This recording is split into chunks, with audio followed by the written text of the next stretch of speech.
Buenas tardes, soy Pedro Paunero.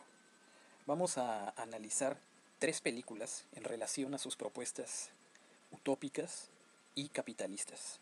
Estas son Sardos, de John Burman, La aldea, de M. Night Shyamalan, que contiene elementos utópicos aunque no necesariamente de ciencia ficción, y Niños del Hombre, de Alfonso Cuarón.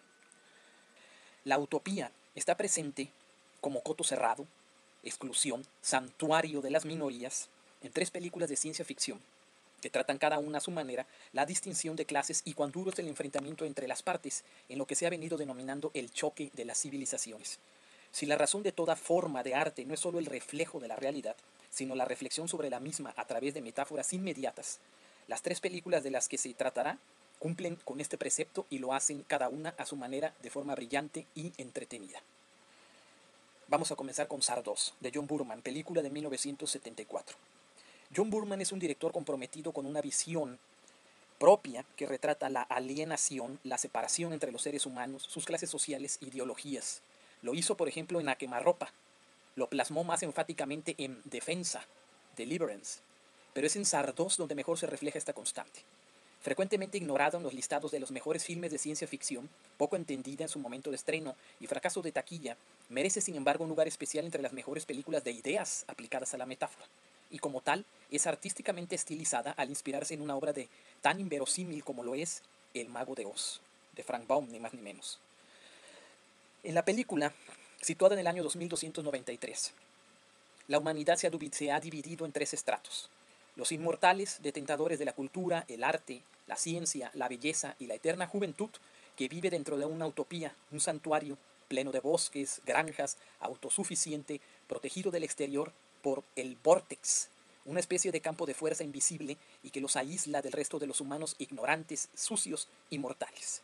Entre estos últimos aparece una élite guerrera de jinetes a caballo, los exterminadores, servidores de Sardos, gigantesca cabeza máscara flotante, de cuya boca de vez en cuando son vomitadas armas de fuego con las cuales los exterminadores ponen fin a la miserable existencia de la humanidad pobre y sufriente.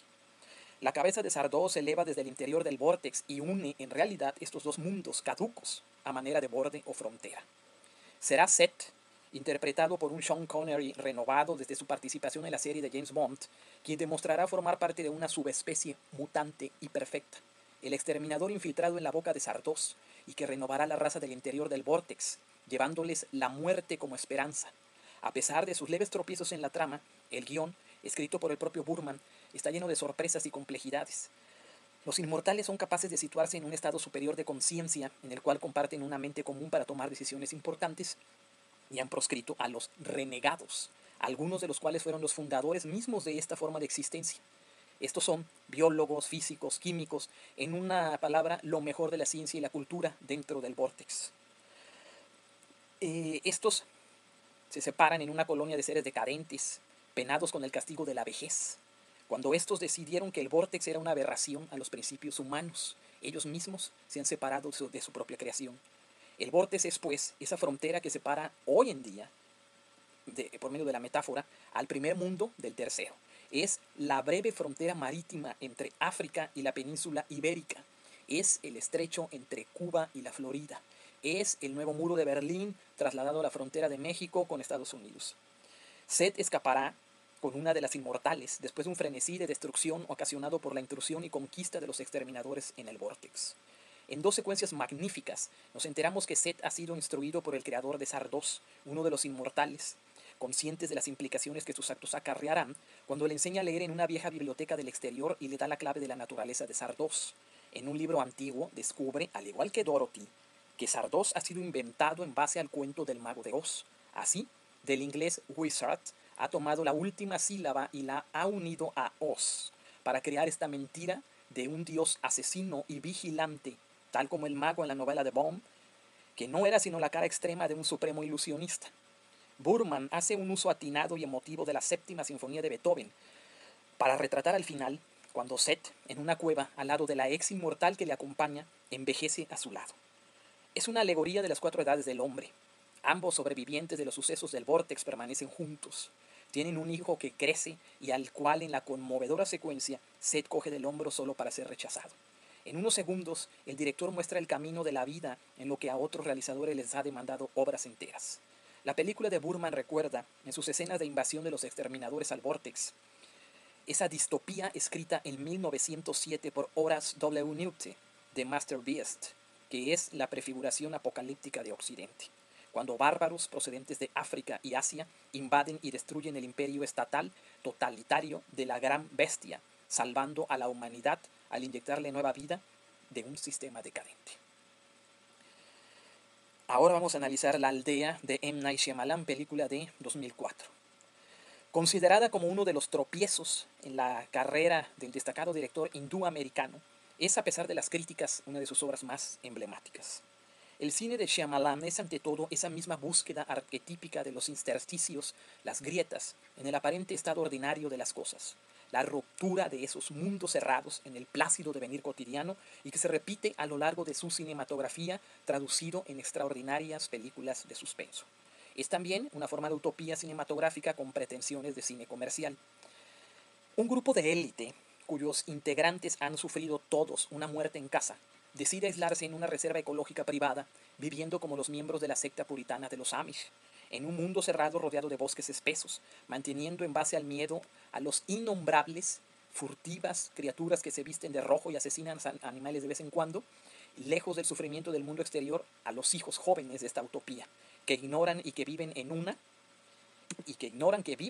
utopía y que se les ha programado para creer en ese temor de entes esquivos, prohibiendo incluso el color rojo que es el de las criaturas. Es decir, telas, flores, sangre son un tabú en esta sociedad decimonónica.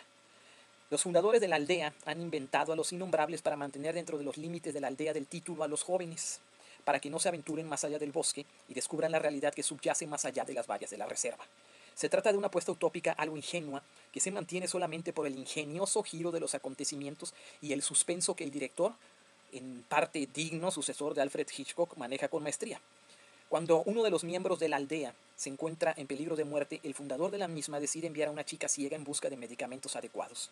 La ceguera de ella es simbólica de aquellos que se niegan a mirar el entorno para vivir en la comodidad que otorga la ignorancia voluntaria, ajena a la dureza que alcanza al resto, a la otredad alienada en lo más bajo del sistema de castas. Es símbolo del no reconocimiento de los que son diferentes, aun cuando en el filme aparezca como un elemento de pretexto que sirve a la misma trama. Cuando ella alcanza la valla que separa ambos mundos y salta a una carretera asfaltada, un sonido extraño le sorprende.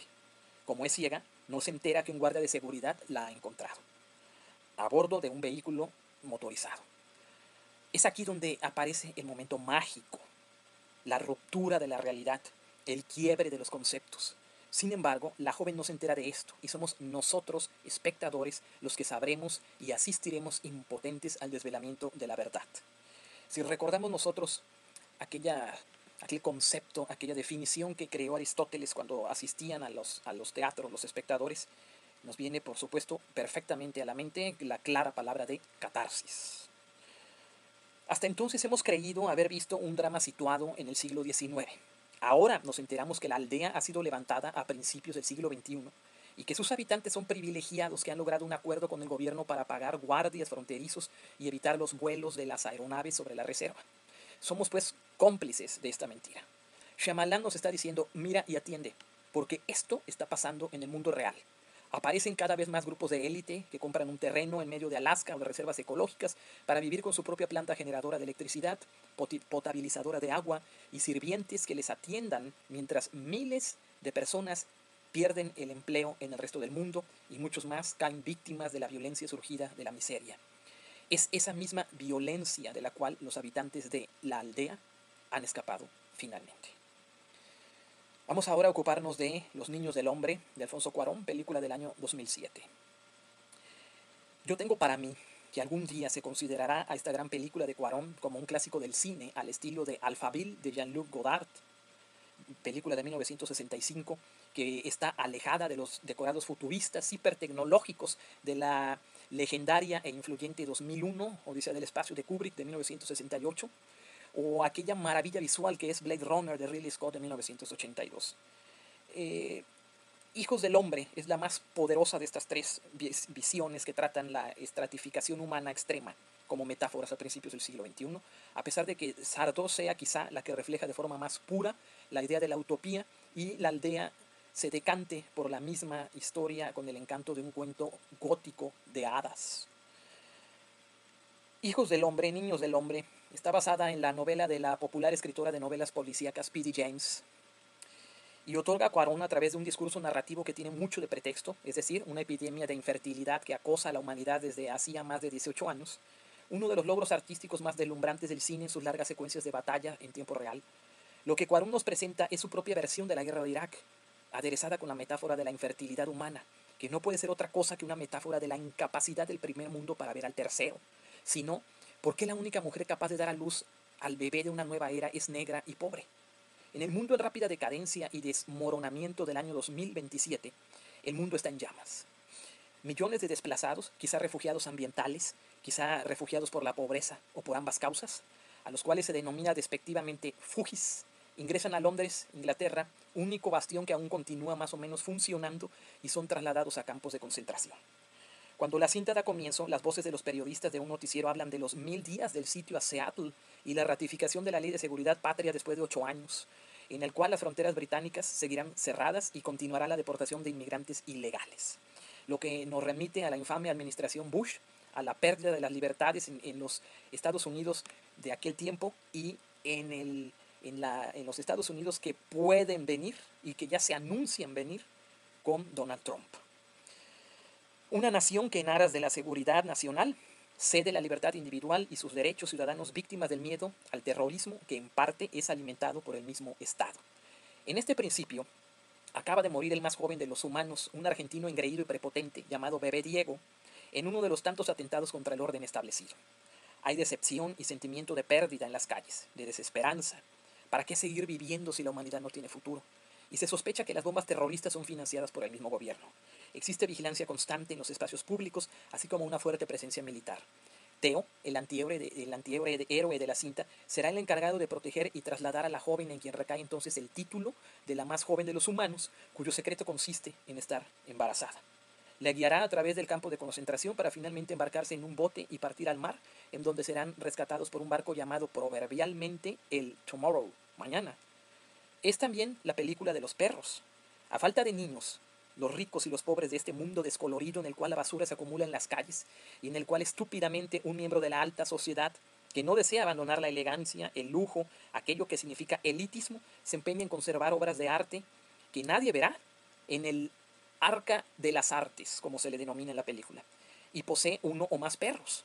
Esta propuesta tiene un importantísimo antecedente en Un Mundo Feliz de Huxley, aquella novela de 1932 tan importante, en la cual los ciudadanos de Mundo Feliz viajan a Malpaís, el tercer mundo actual, para encontrarlo sucio, degenerado, lleno de pestilencia, vejez y muerte, y rechazarlo aun cuando el único ser sensato que, entre comillas, contamina la utopía, sea un habitante proveniente de ese mal país, un tercermundista, un emigrado, un salvaje, en una palabra. Pero Children of Men, Niños de los Hombres o Hijos de los Hombres, es más directa.